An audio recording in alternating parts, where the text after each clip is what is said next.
Hi my friends! Aujourd'hui, j'aimerais adresser, je sais pas pourquoi je parle toujours en anglais. It's okay, you have the right. Aujourd'hui, je voudrais adresser un sujet qui a souvent une connotation négative et c'est d'être seul. C'est juste de le dire, là, il y a une énergie qui vient avec ça. La solitude, c'est quelque chose qu'on ressent tout à un moment donné dans notre vie puis c'est totalement fucking normal. Ça veut pas dire qu'on doit être bien tout le temps tout seul puis qu'il y aura jamais rien qui va nous shaker, ok? Bref, que ce soit par choix ou pas, il y a une limite à ce que tu peux contrôler. Ce qui veut dire que des fois, tu choisiras pas d'être seul, puis tu vas être seul pareil. Mais heureusement, il y a plein de beaux côtés à être seul qui sont, selon moi, essentiels pour vivre pleinement heureux à deux.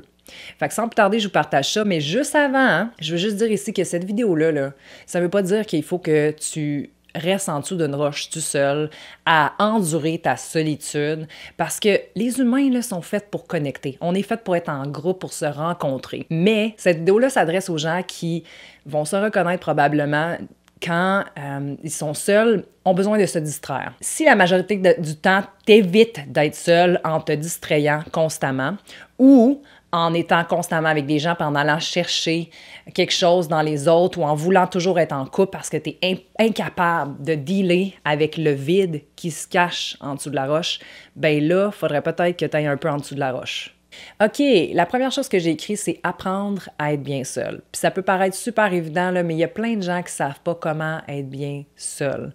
Puis quand on évite d'être seul ou on veut pas être seul, quand il y a une résistance, ben ça se manifeste souvent par un sentiment de dépression ou encore d'en vouloir aux autres, de pas être là pour nous. Puis ça, c'est juste deux exemples, mais ça peut avoir bien des visages, OK? Une chose est sûre, c'est qu'il n'y a pas de recette magique. Puis qu'on va tous être seuls à un moment donné ou à un autre dans notre vie. Il faut s'approprier ces moments-là, puis le voir comme une chance d'être plus heureux puis d'évoluer, et non comme une sentence qu'on va toujours être seul dans la vie, qu'on n'est pas aimé, qu'on est abandonné, qu'on n'est pas normal d'être seul en ce moment.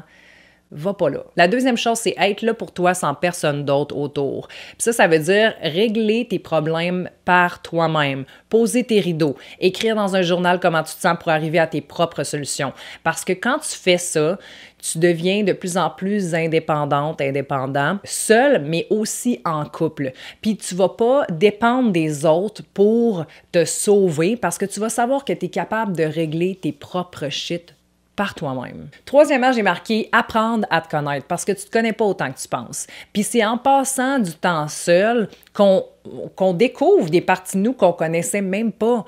C'est de voir c'est quoi les choses, c'est quoi les pensées, c'est quoi les peurs qui sont pas là le résultat parce qu'ils sont cachés quand on se distrait ou quand on est avec des gens. C'est quoi qu'on essaye de pas vivre le reste du temps? Apprendre à se connaître seul, ça se fait aussi à travers des nouvelles expériences, des nouvelles choses, des nouvelles passions qu'on découvre. En étant seul, on a plus de temps pour découvrir et s'ouvrir à des choses qui nous nourrissent. Quatrièmement, dire non aux choses qui sont pas faites pour toi. Là, je viens de parler de s'ouvrir et de dire oui à certaines nouvelles choses, mais quand tu vas être seul, plus tu vas être seul, plus tu vas te connaître finalement, plus tu vas savoir ce que tu veux puis ce que tu veux pas pantoute. Ça va devenir un choix d'être seul parce que tu vas préférer être seul que d'être avec des personnes ou des situations qui ne fitent pas avec toi. Cinquièmement, j'ai marqué prendre soin de toi. Parce que quand on est en couple, on a tendance à s'oublier. En tout cas, moi, je sais que j'ai tendance à m'oublier. Puis là, on a tout le temps, en tout cas, tout ce temps-là de plus pour s'entraîner, faire du yoga, faire ces petites recettes santé qu'on aime puis que notre chum n'aimait pas. Puis là, je sais que la plupart de ces choses-là, on peut le faire en couple. Mais soyons honnêtes, c'est beaucoup plus facile quand on a juste à penser à soi-même. C'est le fun de penser à soi-même. Ça fait du bien. Puis je sais qu'il y en a qui ont vraiment de la misère à prendre soin d'eux, à penser à eux parce qu'ils pensent beaucoup aux autres, ils se donnent beaucoup pour les autres.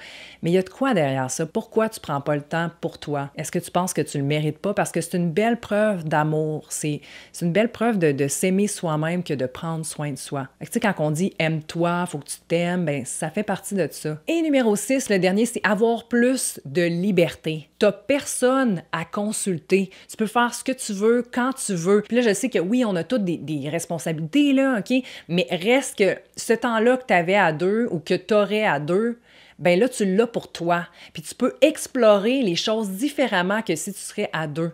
Puis souvent, c'est tellement plus grandissant de le vivre de même. Puis crois-moi, là, il y a bien du monde qui aimerait ça être à ta place en ce moment. Voilà, c'était Émilie Brousseau. J'espère que vous avez aimé. Si c'est le cas, n'oubliez pas de me le faire savoir en likant, partageant, vous abonnant. Et je sais que cette vidéo-là était short and sweet. Fait que si jamais vous avez d'autres bénéfices que vous trouvez à être seul, vous pouvez les mettre dans les commentaires. Personnellement, je crois vraiment à ce message-là parce que je serais pas la personne que je suis en ce moment et pas du tout si j'avais pas eu autant d'années seule à me découvrir.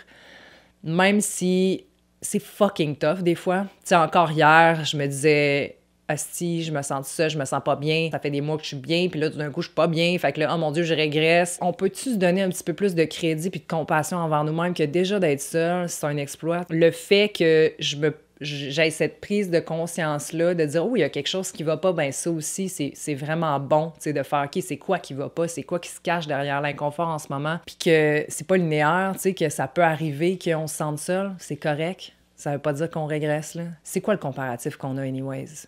Sur qui on se base pour dire « OK, non, faudrait que je sois bien comme ça? » Ça existe-tu?